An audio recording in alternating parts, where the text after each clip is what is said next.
Hey guys, it's Mike with K.I.S Dog Training. We are back to talk dog training. Some tips and tricks. We're going to look at things from a different direction today. In most cases, if we're going to talk dogs on leashes and we're going to talk about reactivity, we're going to cover it from the aspect of what can I do to keep my dog under control, paying attention to me, or redirectable back to me. And that is awesome. That is what I spend an awful lot of my time as a dog trainer helping people with, is that reactivity. Um, but let's say that we've gotten some modicum of control over our dogs and they pay attention and they're redirectable. And now the question becomes, how can I help the other people in the world that I meet on a walk with their dog? How can I make it easier on them? So we're going to look at it from a different side, maybe the other side of the coin. I think it's the most important thing to remember. If you have a reactive dog and you see another dog on a walk, the last thing we want to do is allow that dog to practice the bad behavior you're so desperately trying to get rid of.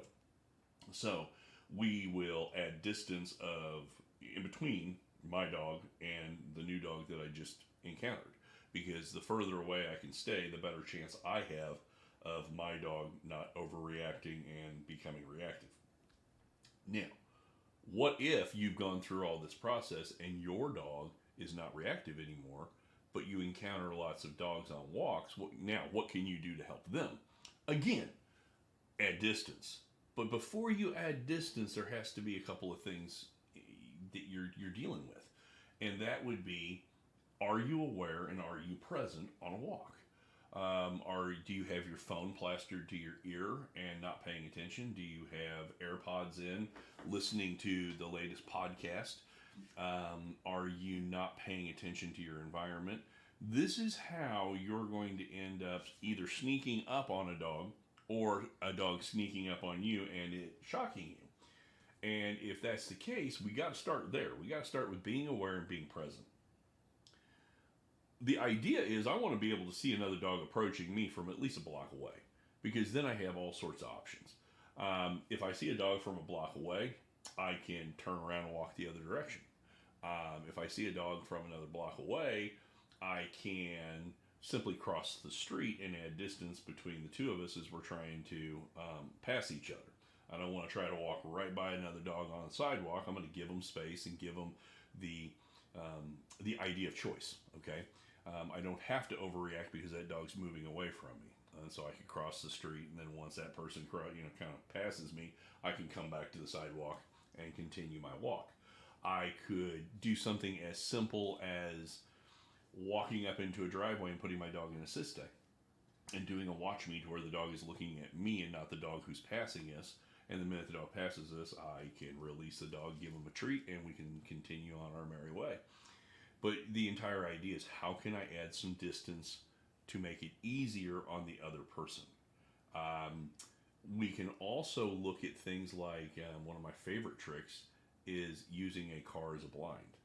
So if I see a parked car, I might very well just walk over to the other side of the car and put my dog in a sit stay and have him watch me.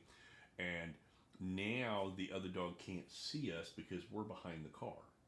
And they walk right on by, and then we come out from behind the car and we continue the walk. But I think it's important, in the world that we live in today, where it's all about, no offense, me, is that once we have me figured out, once you have found that great book on dog, behavior, once you have worked with an awesome dog trainer, and once you see results, you got to think about how to pay it forward.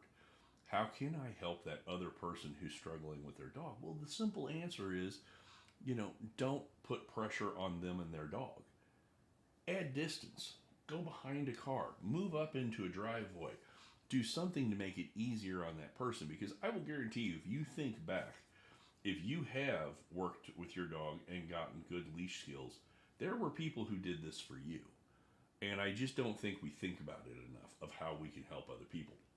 And the other aspect would be, lots of times people will think the best way to help somebody is to walk right up to them and go, hey, I got this great dog trainer that can help you, or I read this book or article or whatever. Well, the problem is you are coming in hot and heavy straight at the person with dog, okay? And that's going to make their dog nervous. And if we're, think back to Psych 101, If a dog is nervous, they have three choices: freeze, flight, and fight. And if you've got the dog on a leash and you're on a walk, freeze and flight are taken off the table. Can't freeze, you've already seen me. I can't run because I'm on this damn leash. So a lot of times that's where the reactivity comes from. We have to have distance to make the dog feel comfortable.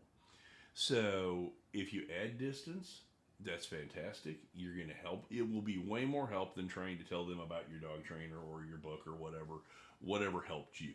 Okay? Now, if this is a person you know, pack walks are great. You can kind of work on it. If you're working with a trainer and their dog, they're going to help you along with it. But there's going to be all sorts of times where even if I have my dogs and I'm working with another person, if I see that person struggling, I say, you go ahead and move a couple of driveways ahead of us. I'm going to back up a couple of driveways. Let's add a little bit of distance, and let's see if we can get the dogs calmed down again. I'm not going to try to move the dogs closer. This is all about giving the gift of space, okay? And until we are aware and until we are paying attention to our surroundings, we really don't know how to do this, okay?